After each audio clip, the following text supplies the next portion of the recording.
he still has you to come to, he'll never come back to me.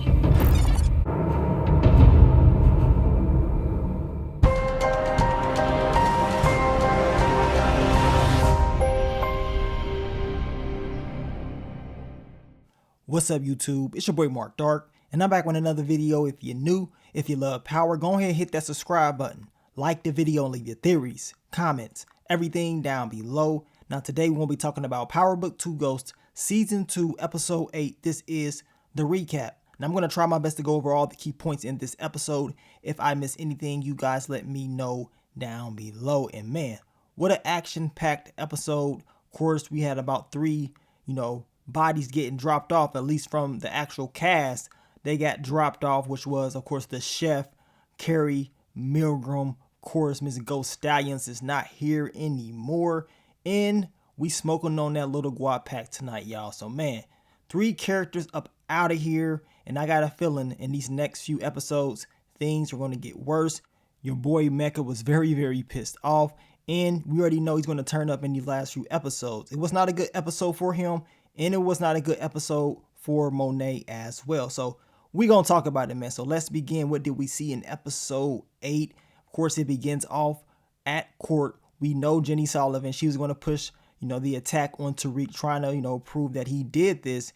And, for the most part, she was doing a good job. But we knew once Davis McLean got up there, what he was going to do. He was going to be able to break this down easily. And that's exactly what he did, pretty much telling us that, look, Tariq got straight A's. This is a good kid. He doesn't get into any trouble, and he is trying to take care of his little sister. So he has a lot on his plate, and he's doing a good job by trying to step up. Now, Jenny is talking about she has a recording with Tariq pretty much confessing or giving up some information, which we already know that was the recording that Lauren got. Now, your boy Davis McLean is like, well, we need that witness here. You're not about to sit up here and play anything up in this courtroom until we get the person to come up in here. So now Jenny has to bring Lauren to court, and that is something that she does not want to do. Then we get to Braden and Effie and Braden's Coke boy, and this dude got some trash product. And Effie, luckily she was there because Braden was just about to accept this. He was about to go along with this, and I'm looking like, dude, like, no, I understand y'all need money.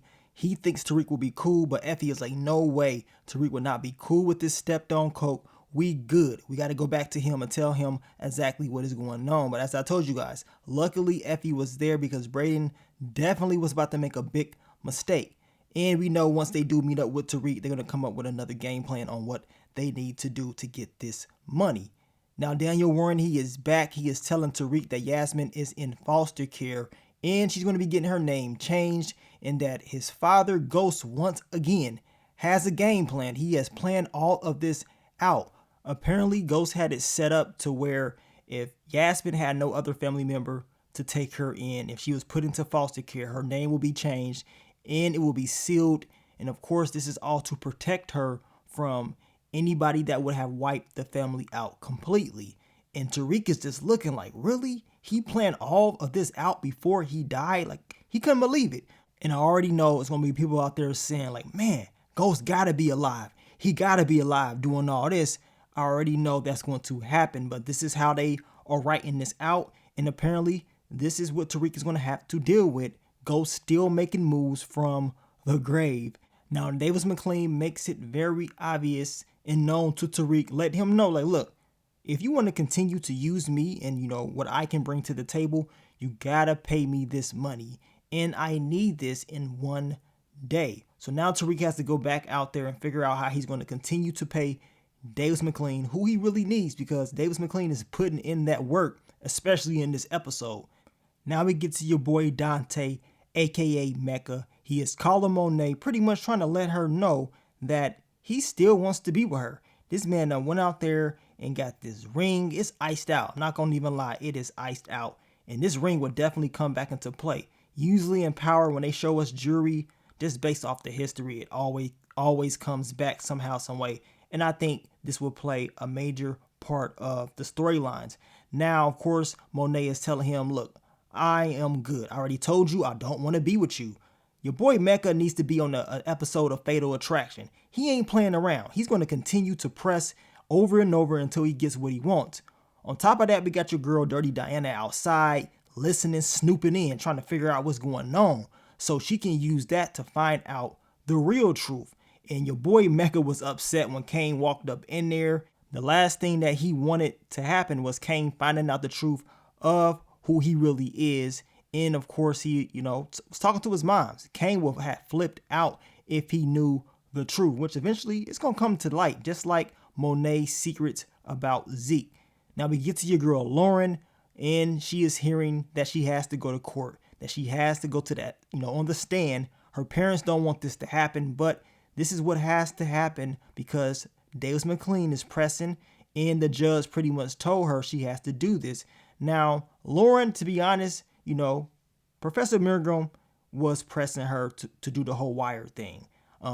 She really was trying to protect Tariq. She got caught up in some stuff, but we know she was good this episode. But I'm going to tell you right now, it was not looking too good for your girl Lauren at the very beginning of the episode. Tariq definitely came in and saved her. Now we get to your girl Diana, and she said, you know what? It's time to take it up a notch. I'm tired of Monet lying about this whole Dante thing. It is time to get on my whole forensic files type action up in here. And that's exactly what she did. She was all up in her business and looking through shoe boxes. Then she sees, the picture of this baby. She didn't know it was Zeke at first. She's just looking like, man, who is this? Monet got it, inside of a Bible, I believe. And she looks and she sees the name. And she said, you know what? I need to call the hospital. And Diana, she was putting all the clues together. She was like, look, I'm going to make sure I find out what year he really was born in, because this whole 2002 stuff don't make no sense. The dude look at least 27. We're going to have to find out when he was really born. Hell, she was like, look, I'm going to call the Social Security office and see what they know. I'm going to call Job and Family Services and see what they know, because somebody got to give me something. Because this all ain't making sense. All these lies Monet is telling. Monet definitely orchestrated a game plan to hide this. And for all these years, it's worked. But in this episode, the truth came out. And that was the topic of discussion in class. The truth. Then we get to your boy Tariq. He's having a conversation with Brayden and Effie. We know he was upset about Brayden's Coke boy and, of course, the product being stepped on. He wasn't having it. And of course, he tells Effie and Brayden that he has another game plan, and it involves the Tejada family. So now they're going to have to come up with this game plan to get this money. Now, Tariq comes up with the game plan to just rob Mecca, the plug. And of course, Kane is like, nah, we can't be doing that because this dude does not play around. Tariq is like, look, trust me, this is going to work. We can, blame it all on GTG. We know Little Guap, he will listen to anything that you say. So that's how we're going to set it up. Now, we know that Kane was kind of hesitant at first, as I told you guys, but he did eventually agree to help set this all up. And it seems like he was trying to get at your girl, Effie. That's the type of vibes I was getting, the way he was looking at her. And, we're going to see what's going to happen with that. Because, in the last episode, she was uncomfortable being around him. Now, Monet, she can't really do anything. She's just sitting there and saying, you know what, y'all right. You know what I'm saying? We can come up with this game plan that makes sense to me. We don't really have a choice because we have to get this money. We got to ask Drew to be a part of this game plan as well. We know Drew eventually says yes, only if he's able to take down Little Guap.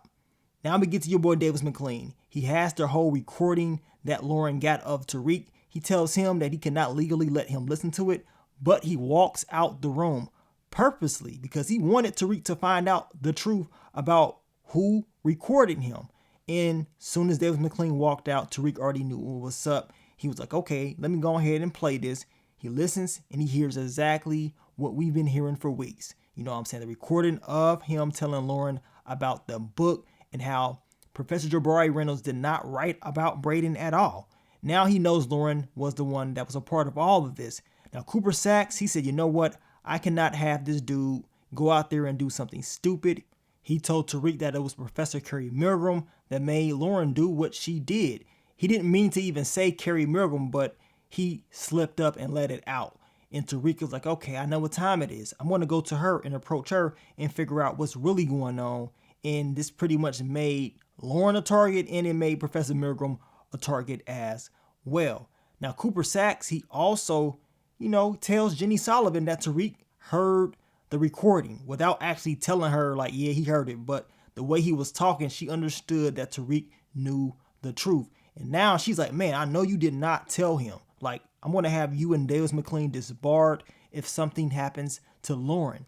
Now, Jenny, she's like, look, I got to let Professor Milgram know about this because we need to protect Lauren at all costs to make sure she is good. Now, Professor Milgram was like, really? So this is what's going on. She heard, he heard the recording. Now I got to figure out how to protect her. And she pretty much left during class. Now, Tariq peeped game. He was like, all right, she has left. Something's not looking right. I need to get to Lauren's spot because she is not in class. Something had to happen to her. Tariq is already in Lauren's room when Professor Milgram pops up. And he is telling her, like, look, Lauren does not have to worry about me. I'm not the person she needs to worry about. It's some other people out there that may do something to her. And you put her in this position where she can get hurt. All for your personal gain. You know what I'm saying? So Tariq was just like, man, I can't believe you would actually do that to protect yourself. We know that Professor Milgram was trying to get information on what really happened. She was trying to protect herself. We know that Detective Kevin Whitman was putting a lot of pressure on her. Monet was putting a lot of pressure on her as well. And she wanted to find out the truth about what really happened to Jabari Reynolds. Doing all that and having all that pressure on her made her say, you know what? I got to do what I got to do to survive. And if using Lauren to get information on what really happened, that's what I'm going to do. And we know it has consequences and karma because she used some strategies to get Lauren to do what she wanted her to do. And now, Tariq made a good point. Like, you're going to sit up there and just allow your student to take that fall. What you going to do about it? You need to go up there and testify and figure out a way to fix all of this. And that's exactly what Professor Milgram goes out there and does later on in the episode. Now, Diana, she was trying to have a conversation with Monet because she's figured all of this out. Like I told you, she was calling everybody and she couldn't have the conversation with Monet. She tells Monet, look, she has to go. She's going to go to Zeke's game. Monet already knows she's not going to no Zeke's game, that she's going to go and see what's going to happen with Tariq at court. And she's going through Diana's dresser and she sees the condom. So now she knows, like, okay, this little girl thinks she is slick up there at Stansfield getting clapped up by Tariq. I got something for her. Trust me, I got something for this little girl. When I see her the next time, I will expose her. But that's what Monet had in store. But we know how that all ended. Now we get to Professor Milgram. We're back in court and now she's on the stand. She is telling them that, of course, she knew about Tariq, knowing about the book. Davis McLean, he ain't playing around with any of this. He's like, why didn't you say anything at the very beginning? He started breaking her down easily, talking about she's pretty much being clapped up by everybody, including him, Zeke, Professor Jabari Reynolds, of course, Detective Kevin Whitman. I mean, he was like, man, Zeke been clapping you up. I mean, his name is Freaky Zeke. Like, what's going on? And on top of that, you're not even supposed to be getting into any type of physical interactions with your students like that.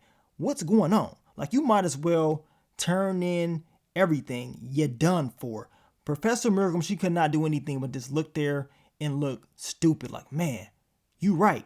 And Davis McLean, he set it up where she had to answer these questions and she had to tell the truth because she did not want to risk anything. And she was exposed in front of everybody. So now her career is done for. We knew eventually that this secret would come out. The way that it did come out was crazy because Davis McLean, he already warned her.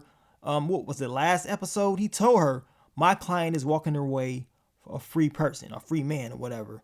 And of course, we know Davis McLean, he ain't going to pull any punches. He going to make sure he go for the kill shot. And in this episode, he definitely went for that shot and he definitely landed. It was not a great episode for your girl, Miss Ghost Stallions, Professor Milgram. Just wasn't. And we already know how her story ended. Then we get to Monet and Lorenzo. I believe they went to Coney Island. We know Monet, she had to distract Lorenzo while Kane, Tariq, and of course Drew execute the whole game plan. And Lorenzo was like, man, so what's up with you? Like, I know you are 3 steps ahead. I know you got something planned. Of course, Monet played it off. It's like, look, I'm just trying to live in the moment with you. Lorenzo ain't dumb, right? He understands that Monet is definitely plotting and planning something. He understands how everything has been going, that she's not going to continue to live this type of life, that something is bound to happen. Now we get to Kane, Mecca, and the chef. Mecca is preparing for war. He is pissed off at the chef, at everybody, it seems like. And the power goes out. Mecca gets the call that, of course, there's a shootout out the hangar. And now they have to all leave. Now, of course, Kane, he knows what time it is. He knows this is all a part of the whole game plan. As I told you guys, any mistakes made, they're going to have to deal with those consequences. Kane understands doing this is very, very high risk and that they cannot afford to mess up. And this whole game plan that Tariq came up with, it was very, very smart. He came up with it in the nick of time, because if they didn't do this whole thing, I don't know how Tariq and them would have got the money that they needed to pay off Davis McLean. Now, Drew, Braden, Effie, and Little Guap, they're all in the car together. They're at Mecca's spot. They're waiting for them to leave so that they can go in there and hit that lick. Little Guap is busy trying to spit game at Effie, and she ain't having it. She ain't trying to do nothing with this dude. I mean, Little Guap should not even be here. Let's just be honest. This dude has survived time and time again, and he continues to just, survive like a little roach. But his time is coming very, very soon. And your girl Effie in this episode, she wasn't playing around. She was not playing around, especially when it came to getting in there and getting the job done. Now, they use Braden at the front desk to do what he always does. He's able to neutralize this dude and, of course, distract him. That way, everybody else, they can go in there and they can make their moves. As I told you guys, Effie is very smart. Of course, she's the one that got the power to get cut off. Effie is able to neutralize this lady. I believe she tells her that her grandmother needs some type of help. And she was very aggressive because the lady was not trying to listen to Effie at first. But Effie, she ended up doing what she needed to do to, of course, get those keys and making her way to execute this whole game plan. Very smart move. Like I told you guys, Effie was not playing around. On top of that, we know Drew, he has to eliminate Little Guap. Little Guap up there, giving Drew jewelry and money and stuff like that, telling him that they all good, especially after what has happened in the past, and that, he's down for the cause. Drew was just laughing at the dude like, okay, like, yeah, you think we cool, but eventually I'm going to take you out. We know Drew, he wanted to take Little Guap out a long time ago. Now, Mecca, he's very pissed off. He goes to the hangar. He sees all these bodies dropped off, and he's like, man, all right, I got to figure this out. Now, he tells the chef to head back to the spot, and that him, and of course, and Kane, they're going to handle the business there. Kane, he is trying to go with the chef. He's like, look, you want me to roll with him? Mecca is like, nah, he can handle it himself. You can stay here and, of course, do your work at this whole hangar. And we know that Kane really wanted to leave because he knows that Drew could be in trouble and that he will have some issues trying to execute the whole game plan with Little Guap and also with the chef coming back there. Now, speaking of Little Guap, Drew is pretty much telling him, like, look, it's over. Like, I'm tired of dealing with you. This was a part of the whole game plan. But Drew slips up, him and Little Guap. They end up getting into a little scuffle together. But this time around, Drew is actually, putting himself in a position to actually end Little Guap, something that needed to already happen. And look at Drew's face.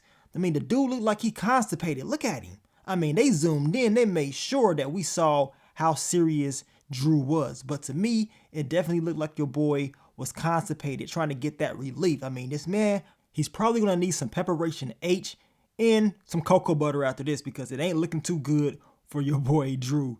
Now, Little Guap, your days have finally ended. We're finally smoking on that Little Guap pack, a pack that's been overdue for a long time. And Drew is finally able to eliminate Little Guap. Now, Drew goes in, he finds his ring. As I told you, y'all know in Power history how they do with this whole jewelry thing. In the past, we've seen things like Tasha's earrings come back into play. Of course, Ghost's Rolex come back into play. Tommy's necklace. I mean, they have, these different clues when it comes to jewelry. So that whole ring thing, I definitely believe is going to come back to play. Now, while Drew is there, the chef makes it back very, very quickly. And I'm like, man, what did this dude do? I mean, did he have a jetpack on or some GTA type stuff? I mean, he got there quick. And Drew, he's up in Mecca's closet full of straps, body armor and everything. He's ready to eliminate the chef. And to be honest, I was kind of hoping, it would happen that way, but it did not. Drew was saved by Kane, or at least the chef was saved by Kane.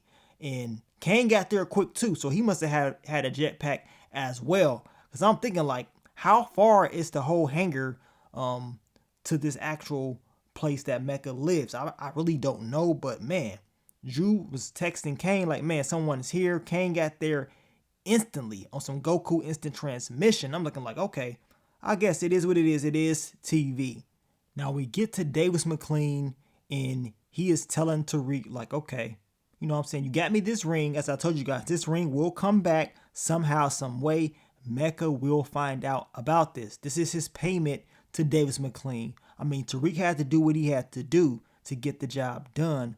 But at the end of the day, Davis McLean is telling Tariq, you did what you did to protect your girlfriend. And of course, Tariq is like, look, I don't even know what you're talking about, which we know he did. I mean, Davis McLean, he left the office for a reason. That way Tariq will get the recording and, do what he had to do to protect Lauren, because we know Davis McLean does not want Lauren to even come there. Tariq does not want her to go on the stand as well. I mean, Davis McLean would eat her up at the end of the day if she was to go on stand, but to even have her go there and have that being played in court was something that he did not want to happen. On top of that, having her go there will put her life at risk. So it was a very smart move by Davis McLean and by Tariq, in my opinion. Then we get to the best part of the episode. This was my favorite part, at least. I could have watched this for about 20 to 30 minutes.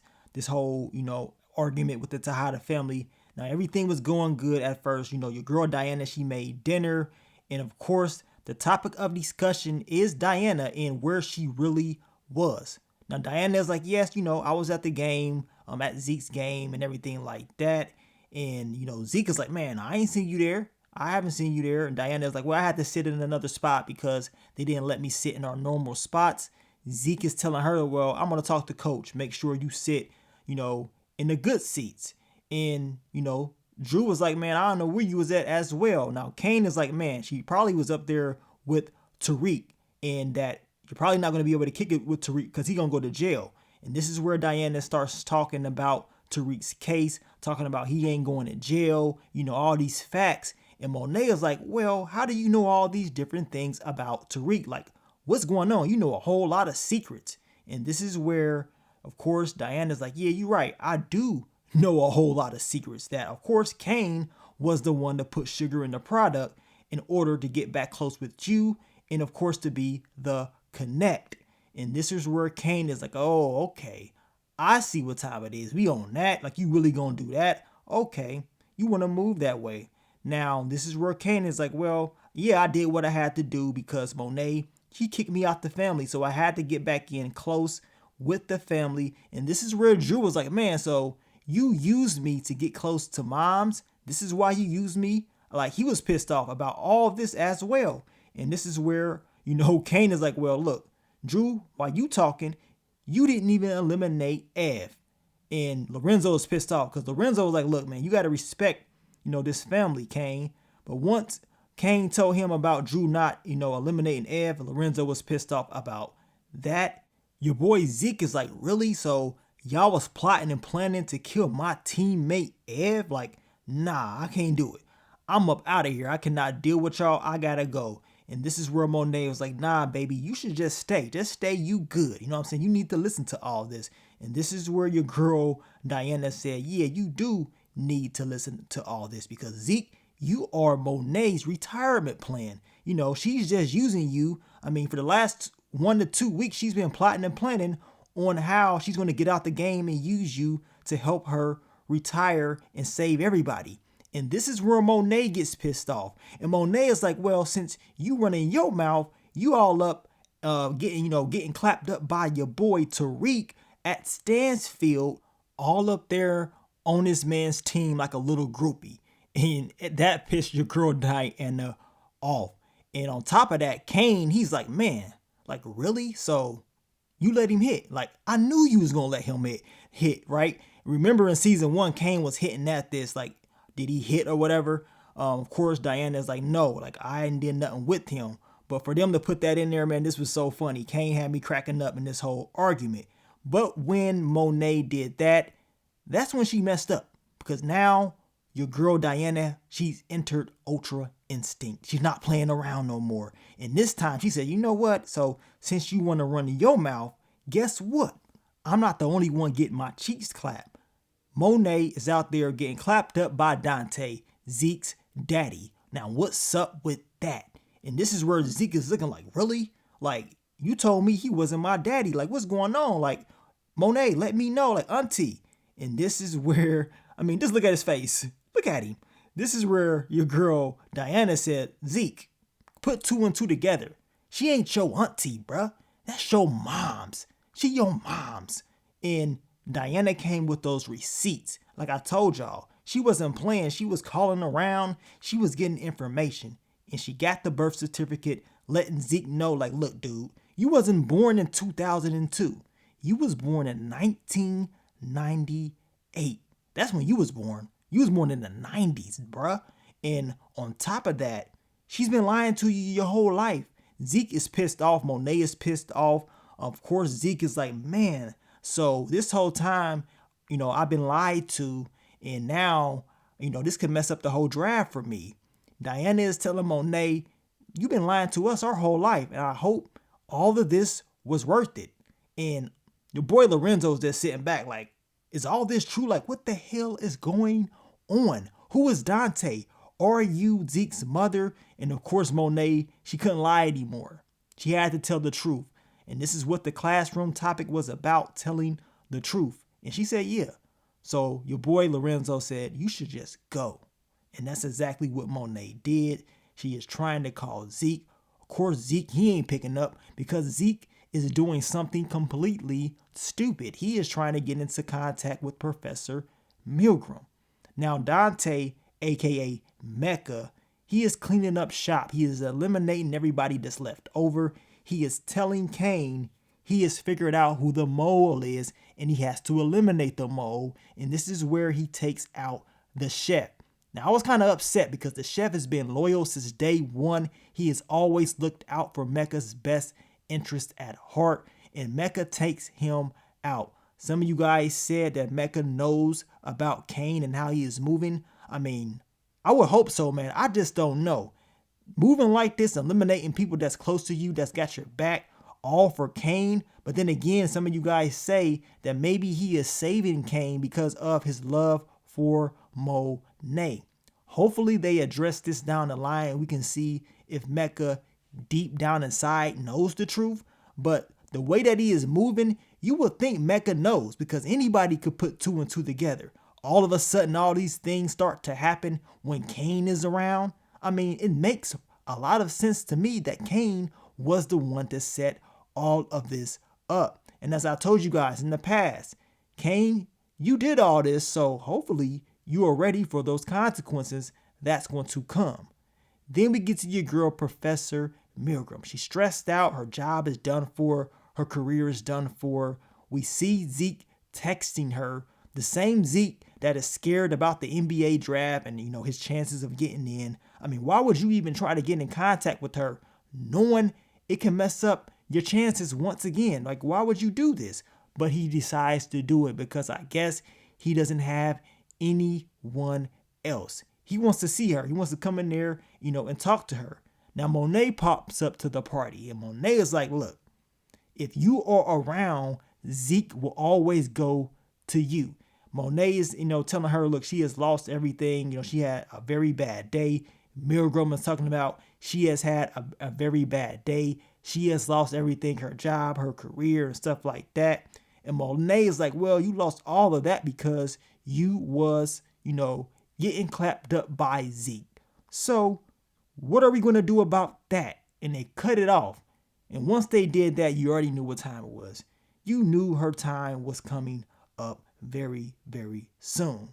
Then we get to your girl, Effie and Tariq. And as I told you guys, since the very beginning of the season, Effie really likes Tariq. she's talking about, I don't really like him like that. That's what she told Diana, but she actually does. And Tariq tells her, like, are you serious? Like, you told me that things was different, that you would not get this, connected and serious. Well, Effie has changed her mind.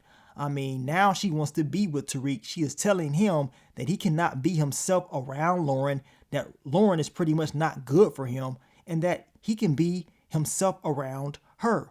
How would this end? Davis McLean has already told Tariq, trust nobody. He is telling her everything. Like, Tariq, you cannot slip up around her. She is going to screw you over, in my opinion.